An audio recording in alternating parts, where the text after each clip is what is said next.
हूं अंजना ओम कश्यप। आज शो में सवालों का शोर नहीं होगा। आज उस हौसले को मिलकर सलाम करेंगे जो हनुमंत थप्पा ने बर्फ की परतों के नीचे दिखाया है, क्योंकि उसी हौसले ने उन्हें जिंदा रखा। और इस जज्बे को पूरे देश के सामने की सरहद पर तैनात सेनानी जब अपने दिल पर, अपने दिमाग पर काबू पा लेता है तो वो कैसे जिंदगी की हर जंग देश के लिए जीतता है। आज किसी को हम कटघरे में नहीं खड़ा करेंगे और आज यहाँ किसी सियासी मुद्दे पर बहसबाजी नहीं होगी। हम सियाचिन के उस शेर की सलामती के लिए दुआ करेंगे मिलकर, जो 6 दिन यानी 148 घंटे तक 25 फीट बर्फ के नीचे से जिंदा निकला। दिल्ली में लांस नायक हनुमंत थप्पा के इलाज में डॉक्टर्स ने पूरी ताकत झोंक दी है, लेकिन वक्त का तकाजा है कि दवा के साथ मिलकर दुआ का असर नई जिंदगी की सौगात दे सकता है।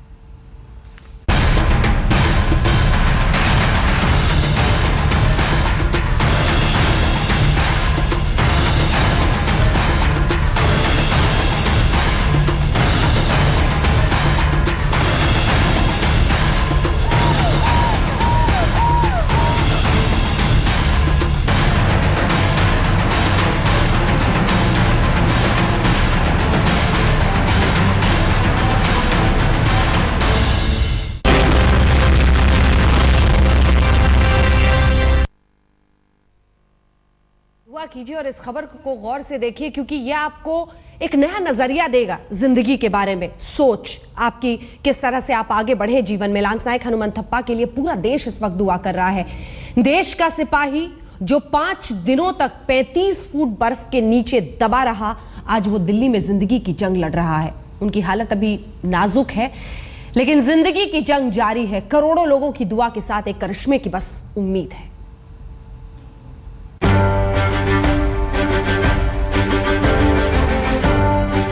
बीस 20,000 फुट ऊंचे पहाड़ों पर जहां बर्फ के ही घर द्वार हैं, जहां हवा शूल की तरह बेध डालती है, जहां पारा पसलियों को जमा देता है, वहां 25 फीट मोटी बर्फ के नीचे 6 दिनों तक दबे रहने के बाद भी मौत उसे छू न सकी।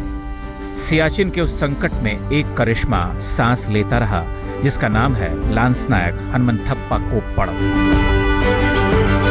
सेना के बचाव अभियान के दौरान जमी हुई आबो हवा के बीच हनुमंत थप्पा की नब्ज चल रही थी। अब उन्हें नए सिरे से जिंदगी की थपकियां दी जा रही हैं। दिल्ली में उनका इलाज चल रहा है। देखने वालों में प्रधानमंत्री से लेकर रक्षा मंत्री और सेनाध्यक्ष तक हैं और दुआ मांगने के लिए पूरा देश है। साउथ ब्लॉक से लेकर आरआर हॉस्पिटल तक पहुंचने का जो रास्ता है वो भी बंद नहीं किया गया, यानी कि ट्रैफिक के बीच में प्रधानमंत्री मोदी यहां पर पहुंचे और 10 मिनट तक हॉस्पिटल के अंदर रहने के बाद इस वक्त काफिला वापस साउथ ब्लॉक की तरफ निकल रहा है। हनुमंत थप्पा की हालत नाजुक है, लेकिन जब हिमालय की दूधिया चोटियों के नीचे दबकर भी जिंदगी डूबी नहीं, तो अब उसके उबर आने की आस क्यों न बंधे। जब बर्फ ऊपर गिर जाती है, लाइक पूरा कवर कर लेती है बॉडी को, तो 2 चीज़ें होती हैं। एक तो उसकी फिजिकल प्रेजेंस की वजह से आप सांस नहीं ले पाते, जिसको हम बोलते हैं एस्फिक्सिया। नौजवान जो नहीं जी पाए उनको पहले एस्फिक्सिया हो गया और वो एस्फिक्सिया से मर गए। और जो ये जवान है, हो सकता है कि इसको कोल्ड इंजरी पहले हुई, दैट मीन्स कूलिंग बॉडी की पहले शुरू हो गई, जिसको हम बोलते हैं सीवियर हाइपोथर्मिया। सुदूर कर्नाटक के धारवाड़ में पत्नी पूजा कर रही है और कह रही है कि मां की प्रार्थना से जीवन को ढकने वाली बर्फ पिघल गई तो उसके ताप में मुश्किलें भाप बनकर उड़ भी जाएंगी। जिन्हें खुद सियाचिन में तैनात होने का अनुभव रहा है, वो कहते हैं कि बर्फ की उन चोटियों पर जिंदगी और मौत तो साथ साथ चलती है, लेकिन मौत को मात देना सेना में सिखाया जाता है। आर्मी का सबसे पहले तो एक्शन ये होता है कि कभी भी किसी सोल्जर, किसी टीम को अगर ऐसे एरिया में भेजा जाता है तो वो ना शुरू से ही मॉनिटरिंग करती है। वो जानती है ये चैलेंजेस हैं, लेकिन अनफॉर्चुनेटली या फॉर्चुनेटली ये काम भी करना है किसी ने। सबसे पहले उनको ट्रेन करती है, उसके बाद में उस इलाके में भेजती है और मॉनिटर करती है। जिस वक्त बर्फ की चट्टानों के खिसकने से हनुमंत थप्पा और उनके साथी सिल्लियों की परतों के नीचे दबते चले गए, उस वक्त उनके साथ कौन था? 6 दिनों के तलाशी अभियान के बाद जब आशा का दीप बुझने लगा, तब बाती किसने जलाई? हनुमंत थप्पा ने अगर मौत से भयंकर जंग लड़ी है तो जिंदगी हासिल होगी। बर्फ के विकट पहाड़ों के ऊपर से वो जीवन की घाटी में लौटे हैं तो आस का आंगन भी बड़ा हो गया है। मनजीत सिंह नेगी, दिल्ली, आज तक।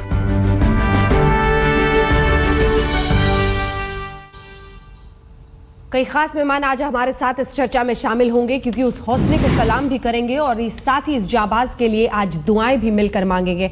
बेहद खास मेहमान हमारे साथ सूबेदार मेजर और ऑनररी कैप्टन बाना सिंह जी हैं, जो कि परम वीर चक्र विजेता हैं ऑपरेशन राजीव सियाचिन के। और बाना सिंह जी, आपके कंट्रीब्यूशन के बारे में तो अपने दर्शकों को जरूर पहले बताना चाहिए, क्योंकि सियाचिन के सबसे ऊंचे शिखर पर फतेह किया था आपने, और बाना टॉप उसका बाकायदा नाम भी उसके बाद दिया गया है। तो आज आपको भी सलाम करेंगे और आपके साथ ही अपने दर्शकों को बताएंगे किस तरह की मुश्किलों का सामना करते हुए हमारे सैनिक वहां पर तैनात रहते हैं। बेहद खास मेहमान हमारे साथ lieutenant general retired Shankar Prasad ji मौजूद हैं, जिनसे हम जानेंगे किस तरह के मुश्किलात का सामना हमारे सैनिक वहां पर करते हैं। और हमारे साथ इस वक्त डॉक्टर बिपिन वालिया जी मौजूद हैं, जो कि सियाचिन में पोस्टेड रह चुके हैं, न्यूरोसर्जन हैं, लेकिन उन्हें जानकारी है कि किस तरह की मुश्किलों का सामना ऐसे वक्त पर उस शरीर में क्या कुछ बीत रही होगी। मेडिकल रिपोर्ट पर उनसे चर्चा करेंगे।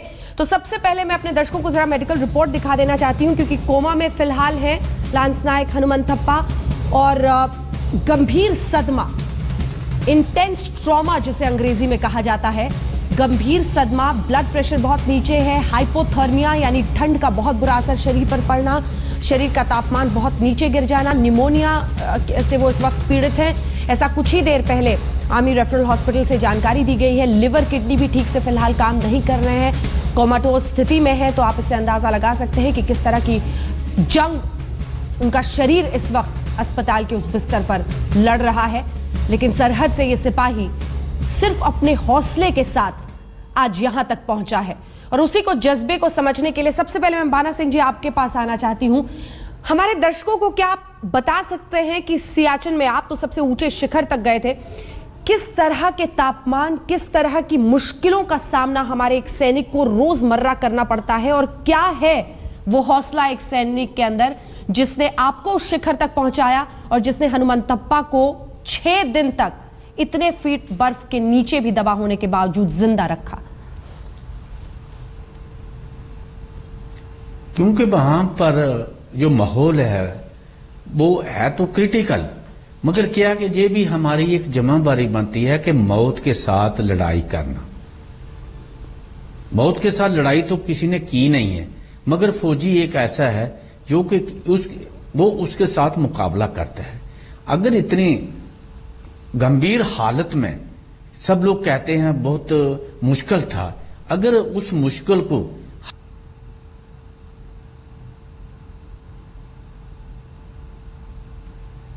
किसी तकनीकी खराबी की वजह से हमारा संपर्क उनसे टूट गया है। मैं फौरन आपके पास वापस लौटूंगी, लेकिन शंकर प्रसाद जी मैं आपके पास अब आना चाहती हूँ। आपने भी इन इलाकों पर और वहां की मुश्किलों को करीब से देखा और समझा है, कितना मुश्किल होता है?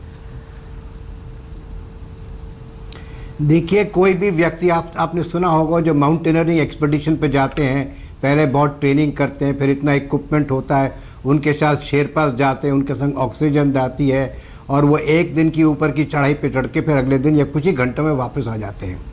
जो सियाचिन ग्लेशियर है उसकी ऊंचाई पे जो हमारी पिकेट्स हैं वो 18,000 से लेके 20, 21, 22,000 फीट तक हैं। वहाँ आप देख लीजिए कि ऑक्सीजन की क्या हालत होती है, और वहाँ टेम्परेचर -60 तक जाता है। जैसा आप लोग खुद ही दिखा रहे हैं, वहाँ स्नो ब्लिजर्ड्स लगातार आते रहते हैं जी। तो जो वहाँ की वेदर कंडीशन है वो मैं समझता हूँ कि शायद एवरेस्ट के आसपास भी नहीं होगी। सियाचिन ग्लेशियर एक बड़ी अजीब और भयानक जगह है, जहाँ पर एक माउंटेनरिंग का बड़ा भारी उसमें एक तजुर्बा चाहिए उसमें रहने के लिए। लेकिन ये सब कहते हुए तकलीफ़ें तो बहुत हैं वहाँ, और दिक्कतें बहुत हैं, फिज़िकली बहुत डिफ़िकल्ट है। लेकिन ये हमें समझना चाहिए कि भारत सेना ने 1984 जब से ऑपरेशन मेघदूत हुआ तब से वहाँ पर उस पर कब्जा कर रखा है, पूरी सल्तारो रिज लाइन के ऊपर। सल्तारो रिज लाइन एक वाटरशेड है जो NGA 9842 से नॉर्थवर्ड जाता है। उसकी जो पूरी डोमिनेटिंग पोजीशंस हैं उस पर भारत सेना ने कब्जा कर रखा है, क्योंकि वो हमारे लिए एक स्ट्रेटेजिक एरिया है। उसमें हम जवानों को भेजने से पहले उनकी पहले अच्छी ट्रेनिंग कराते हैं। उनकी कुछ हफ्तों महीनों तक एक्लिमेटाइजेशन ट्रेनिंग होती है। उनको इक्विपमेंट यूज करने की, उसको किस तरह से इक्विपमेंट को इस्तेमाल करना है उसकी सिखलाई दी जाती है। लेकिन शंकर प्रसाद जी, आपको टोक के मैं पूछ रही हूँ, आप ही से सवाल है मेरा, जो मैं आगे वालिया साहब से भी पूछूंगी। लेकिन आखिरकार तो ये इंसानी शरीर ही है, कितनी भी ट्रेनिंग हो जाए, अगर इतने फीट जी। बर्फ कहा जा रहा है उसके नीचे उनका शरीर दबा रहा, 6 दिन तक दबा रहा। जी लोग कह रहे हैं ये चमत्कार है, मतलब देखिए, ये तो एक मैं समझता हूँ बड़ा करिश्मा है। बिल्कुल ये तो मैं समझता हूँ एक बड़ा भारी करिश्मा है।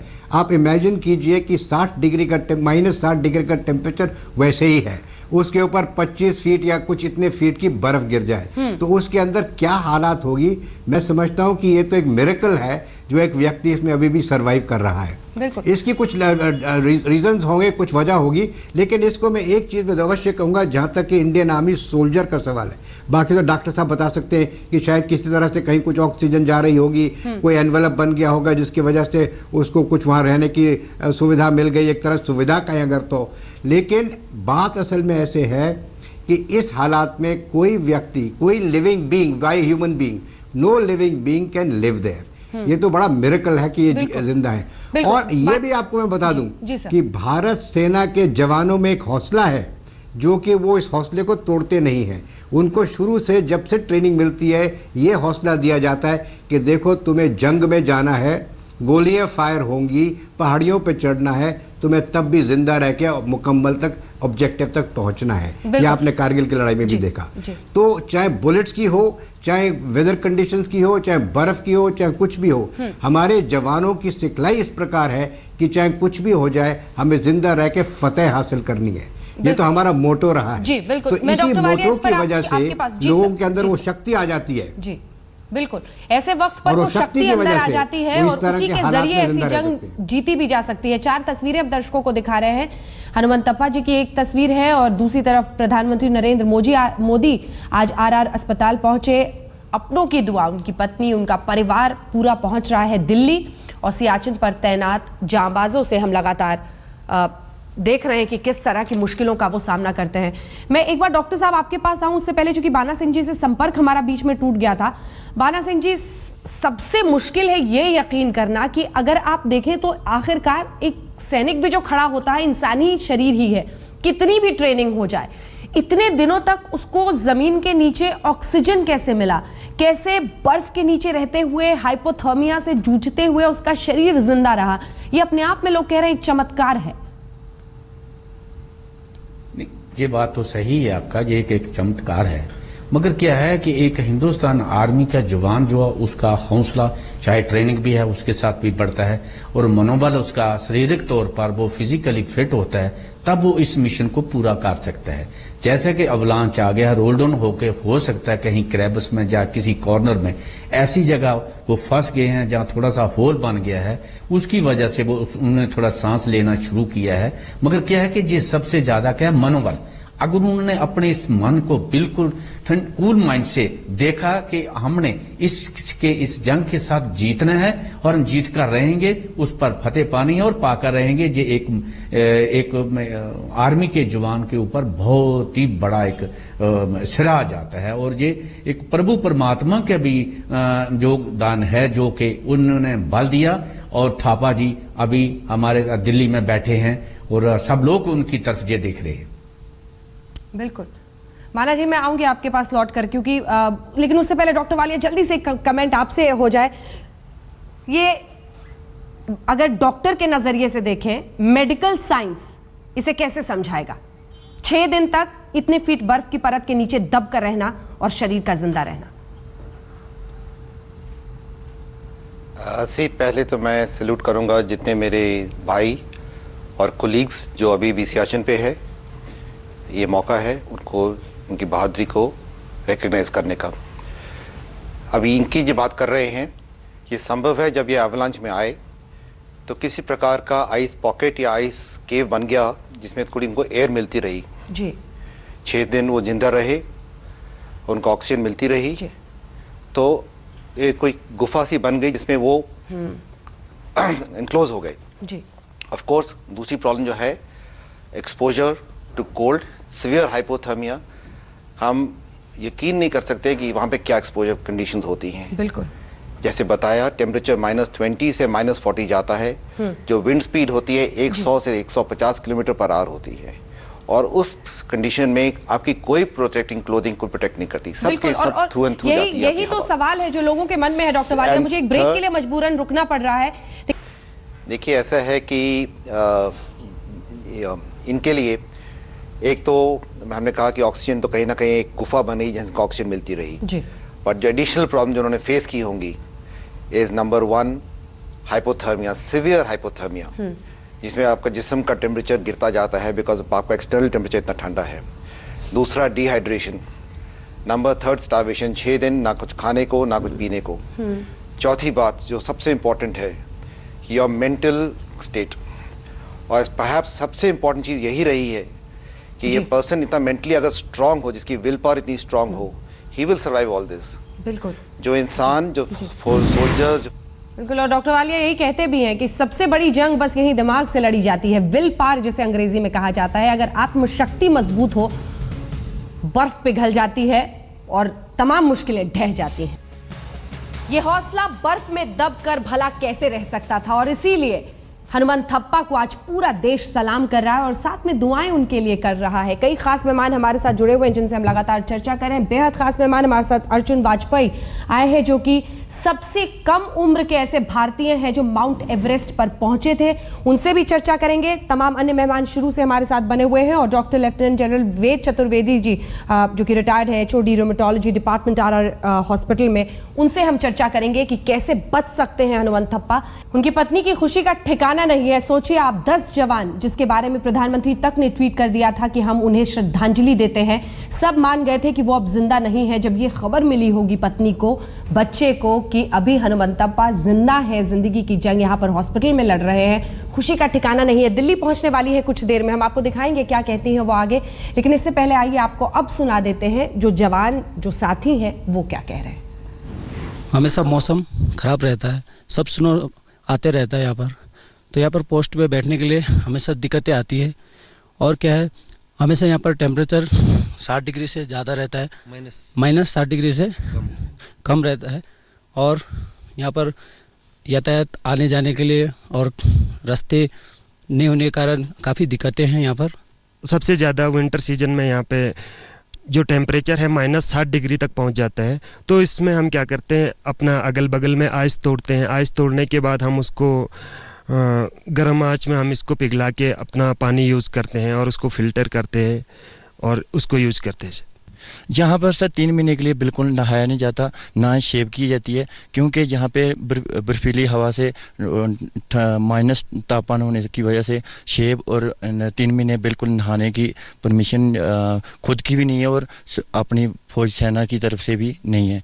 जो -60 डिग्री या 70 डिग्री तापमान में आकर इधर रहने के लिए, चाहे अफसर हो, चाहे जवान हो, चाहे जेसीओ हो, उन लोग रहने के लिए जो बेसिक चीज़ है, मतलब इधर जो भी गवर्नमेंट हमें प्रोवाइड करता आइटम्स, उसका यूज़ कैसा करना, और उस यूज़ कर हमने इस मुश्किल जो मौसम का जो साथ कैसा लड़ाई करना, इसको हमें यहाँ जो SBS है उसमें ट्रेनिंग मिलता है। सभी खास मेहमान हमारे साथ बने हुए हैं। आपने सुना, जवान बता रहे हैं किस तरह की मुश्किलात का वो सामना करते हैं, लेकिन इन सबसे बहुत आगे बर्फ की परतों में दबे हुए, कई फीट नीचे दबे रहे 6 दिन तक हनुमंत थप्पा, फिर भी अभी वो जिंदा है और यही दुआ पूरा देश मांग रहा है कि वो स्वस्थ होकर अस्पताल से निकले। अब अर्जुन, मैं आपके पास आना चाहती हूँ। पहले तो अपनी उम्र बताइए, किस उम्र में आप माउंट एवरेस्ट पर गए थे, और कैसी मुश्किल, मतलब अगर अचानक कोई इस तरह से ब्लिजर्ड या फिर एवलांच कुछ ऐसा आ जाए तो उसका सामना करने की कैसी ट्रेनिंग होती है, क्या ट्रेनिंग होती है? मुझे एवरेस्ट चढ़ने का मौका मिला था 2010 में, जब मैं 16 साल की उम्र का था। 16 साल के थे? हाँ जी बिल्कुल, 16 साल की उम्र में था। मैंने काफ़ी पहले से अपना सोचा था, बट आज जिस मुद्दे पे हम यहाँ पे आए हैं वो मुद्दा है ये एक ट्रू सर्वाइवल का।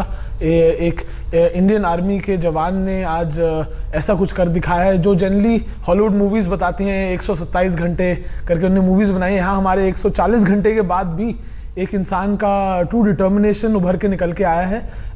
हनुमंत थप्पा है जिनने आज कुछ अलग सा कुछ करके दिखाया है, और मैं मानता हूं कि ये सिर्फ उसी ट्रेनिंग की वजह से जो पर्वतारोहण में कई बार सिखाया जाता है। क्या ट्रेनिंग है? जैसे अचानक आप कहीं जा रहे हैं, अचानक एवलांच या बर्फ ऐसे गिरने लगे, जब जनरली एवलांच आता है तब ज्यादा आपको रिएक्शन टाइम नहीं मिलता। हाँ। एक बार जब आप उसमें फंस जाते हैं तब जरूर बताया जाता है कि आपको एक वे से हाथ हिलाने होते हैं, इसलिए आप उसके ऊपर ग्लाइड करना शुरू कर दें। यहाँ पे जो इस सिचुएशन में क्या हुआ है कि एक स्नो पाउडर एवलांच नहीं, this was a very big rubble वाला एवलांच में थोड़ा रॉक वॉक भी आया स्नो के साथ, एंड उसमें नीचे से एक टेक्टोनिक प्लेट शिफ्ट हुई थोड़ी सी, जिसकी वजह से ये शिफ्ट हुआ है। एंड जिसमें ये फंसे गए उसमें नौजवान, हम लोगों को ये भी ध्यान रखना पड़ेगा कि नौजवान बच के वापस नहीं आ पाए, जिनमें से सिर्फ एक ही ये बच के आ पाए। 9 नहीं बच पाए, सिर्फ हनुमान थप्पा आ पाए। हाँ, चांसेस बहुत इसमें ब्लीक होते हैं सर्वाइवल के। अंदर क्या किया होगा उन्होंने, कुछ किया होगा कुछ? मैं ये मानता हूँ कि एक एयर पॉकेट बनाने की कोशिश की जाती है। सबसे पहले आप अपना ये अनुमान लगाने की कोशिश करते हैं कि आप सीधे हैं कि उल्टे, क्योंकि आप चारों तरफ से बर्फ में पैक्ड होते हैं, तो आपको ये समझ में नहीं आता कि आपकी टांगे ऊपर है या नीचे होती है, तो डिसोरिएंट हो जाते हैं। तो उस टाइम पे आप थोड़ी सी ऐसे अपने मुंह से थूक निकालते हैं अपनी, स्पिट जिस डायरेक्शन में जाती है तो ग्रेविटी का आपको पता लग जाता है कि आप ऊपर हैं कि नीचे हैं, और उसके बाद फिर आप अपने आप को परसीव करना शुरू करते हैं कि 19,500 20 हज़ार फीट के ऑल्टीट्यूड पे, जहां ऑक्सीजन की मात्रा इतनी कम होती है हवा में, वहां हर एक कदम के बाद सांस लेना बहुत मुश्किल होता है। और ऐसे बहुत जवान अभी भी ऐसी सिचुएशंस में है यहाँ पे। तो सही मुद्दे पे सवाल ये आता है कि ये पूछा जाए कि क्या ये 9 जवान लोगों की लाइव्स 2 बड़े देशों के इतने ईगो के लिए बड़ी है?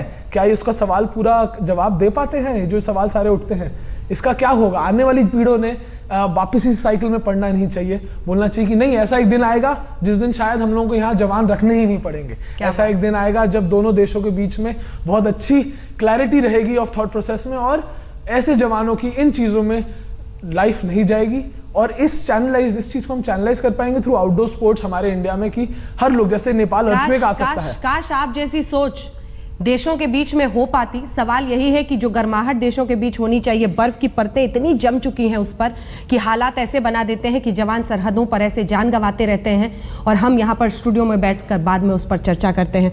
लेकिन इन सब के बीच उस जज्बे को सलाम जो हनुमान थप्पा जी ने दिखाया है। और वेद चतुर्वेदी जी, मैं आपके पास, बाना सिंह जी, सब तमाम मेहमानों के पास आ रही हूँ। उसके पहले मैं चतुर्वेदी जी एक बार आपके पास आना चाहती हूँ। क्या बच पाएंगे हनुमान थप्पा? क्योंकि मन में यही सवाल हर किसी को इस वक्त परेशान कर रहा है। अस्पताल में है, कोमा में है, हाइपोथर्मिया, ब्लड प्रेशर बहुत नीचे है, निमोनिया है, इन सब से उभर पाएंगे? देखिए, वो इस समय इस आर्मी के सबसे बड़े इंस्टीट्यूट एक वहाँ है जहाँ की सब सुविधाएं हैं। देखिए, जैसे वाजपेयी साहब बता रहे थे अभी, उस जगह पे हैं हम लोग तैनात आर्मी के जवान जहाँ की ह्यूमन बींग्स को नहीं रहना चाहिए था। तो यदि हैं वहाँ, तो उसके इफेक्ट्स की जो प्रॉब्लम्स हैं, जैसे कि इसी केस को ले लीजिए, क्या हुआ होगा कि शुरू में पहले पल्मोनरी एडिमा डेवलप हुआ होगा, उसके बाद थोड़ा निमोनिया होगा, इन्फेक्शन होगा, और निमोनिया इन्फेक्शन से ब्लड प्रेशर लो हो गया होगा। ऑक्सीजन की वैसी ही कमी है वैसे भी, और सर्वाइवल जहां तक है, क्यों सर्वाइव, तो प्रॉब्ली एयर पॉकेट वगैरह जरूर रहा होगा, क्योंकि प्योर आइस नहीं है, साथ में रेबल्स और स्टोन है, तो शायद कहीं ना कहीं एयर पॉकेट होगा, थोड़ा बहुत ऑक्सीजन होगा, और शायद ट्रेनिंग, जैसे बता रहे थे, ट्रेनिंग एंड एक्लिमेटाइजेशन, बोथ, दोनों से एक, जैसे कहते हैं ना, एक जज्बा तो है ही ना सर्वाइवल का। यदि आदमी कमजोर होगा तो जरूर प्रॉब्लम आएगा, और सिचुएशंस भी ऐसी होंगी, तो प्रॉब्ली उस पर्टिकुलर सिचुएशन इनके साथ ऐसी रही होगी। बाकी लोग जो जिनकी डेथ हो गई है अनफॉर्चुनेटली, उनकी सिचुएशन दूसरी रही होगी। देखिए, ट्रेनिंग आर्मी में हमेशा से एक्लिमेटाइजेशन की ट्रेनिंग रही है। हमारे खुद के मेडिकल ऑफिसर सियाचिन में रहे हैं, मैं खुद सियाचिन तक वेस्ट तक होके आया हूं। हमारे यंग डॉक्टर्स जाते हैं, हमने देखा हुआ पूरा इश्यू, और जब तक बहुत ये अनयूजुअल सिचुएशन है, ये अनयूजुअल सिचुएशन तो किसी के साथ भी आ सकती है। अदरवाइज जहां तक सर्वाइवल है, यस, हमारे पास बहुत से पेशेंट्स आते हैं, जनरली उनको हम इवैक्यूएट करते हैं, तो चंडीगढ़ में उनको हेल्ट्यूड पल्मोनरी एडिमा हो जाता है। पर इतने दिन तक बर्फ के नीचे रहकर और उससे लड़ाई करके पहुंचना बहुत मुश्किल होता है। मैं एक बार आपके पास आना चाहती हूँ बाना सिंह जी। बाना सिंह जी, हमारे दर्शकों को फिर से मैं बताना चाहती हूँ, आप सियाचिन के सबसे ऊंचे शिखर तक गए, और उसका नाम भी आप ही के नाम पर बाना टॉप रखा गया। किस तरह की मुश्किलों का आपने सामना किया था? क्या इस तरह की कोई बड़ी दिक्कत, बड़ी परेशानी अचानक कहीं पर जो इसका सामना आपने किया हो सियाचिन में कहीं? सबसे पहले तो ये है कि अगर हम दिक्कतों को देखते रहेंगे, और जो हमारा प्रोफेशनल जॉब है, जो हमें टास्क सरकार देती है, फिर हम उसमें कामयाब नहीं हो सकते हैं। इन सब चीजों को अवॉइड करते हुए दिए हुए हुक्म की पालना करना, और उस एरिया में रहना है तो बहुत ही क्रिटिकल हालत है। मैं वाज़ेह तो कहना चाहता हूं, मगर जो हमें टास्क देती है सरकार, जिसके लिए हम देश के लिए भर्ती हुए हैं, उस कार्य के लिए हम सोचेंगे वहां तो बहुत मुश्किल है। मैं ये जरूर कह देना चाहता हूं कि फौज के सामने कोई मुश्किल नहीं है। कहते हैं कि इम्पॉसिबल, एवरीथिंग इज पॉसिबल, इसमें हमें बिल्कुल कहूंगा। तब हमने उस पीक को कब्जे में किया है जहां हनुमंत थापा जो आज जीवित हैं वो उनकी लंबी उम्र होगी, ये हमारी दुआएं हैं। और हमें कोई इसमें खेद नहीं है कि वहां पर क्या क्या कुछ न कहीं ऐसा बन गया होगा जिसको उनको ऑक्सीजन का थोड़ा सहारा है और वो अभी जीवित हैं और आगे भी जीवित रहेंगे। बिल्कुल। शंकर प्रसाद जी, आपकी तरफ से छोटा सा कंक्लूडिंग रिमार्क्स। देखिए, मैं तो समझता हूं कि ये पूरे देश को समझना चाहिए कि सियाचिन में जो हमारी सेनाएं रहती हैं वो किस मनोबल से रहती हैं। और आपका मैं एक छोटा सा उत्तर देना चाहता हूं, जो आपने शुरू में सवाल पूछा था योगा के बारे में। देखिए, योगा आर्मी में काफ़ी लोगों को सिखाई जाती है और मुझे लगता है कि योगा इनके काम में आई होगी, जिसमें मेन चीज़ ब्रीदिंग एक्सरसाइज होती है। शायद इन्होंने ब्रीदिंग की कुछ एक्सरसाइज करने की कोशिश की होगी, जिस वजह से ये आज जिंदा हैं और हम लोग सब उम्मीद करते हैं कि जिंदा रहेंगे। मैं और एक बात ये भी बताना जाना चाहता हूँ कि हालांकि इस समय कैजुअल्टी हो गई है और इस समय स्नो ब्लेजर या एवलांच आई है, लेकिन हमारी बटालियंस वहाँ जाती हैं, टेन्योर पूरा करके वापस आती हैं, विदाउट एनी कैजुअल्टीज भी आती हैं। तो सिर्फ ये श्रेय भारत सेना को जाता है कि उसकी ट्रेनिंग, उसकी इक्विपमेंट, उसका डिसिप्लिन, उसकी तरतीब जिस तरह से वो रहती है और उसका मनोबल। बिल्कुल, और उसी मनोबल के दम पर तो जीता है हनुमंत ने ये लड़ाई। दूर हमसे रह पाए, दम कहाँ मंजिल में है। आज ये शेर हर किसी के जुबान पर आ रहा है क्योंकि हनुमंत थप्पा ने जिंदगी को जीने का एक नया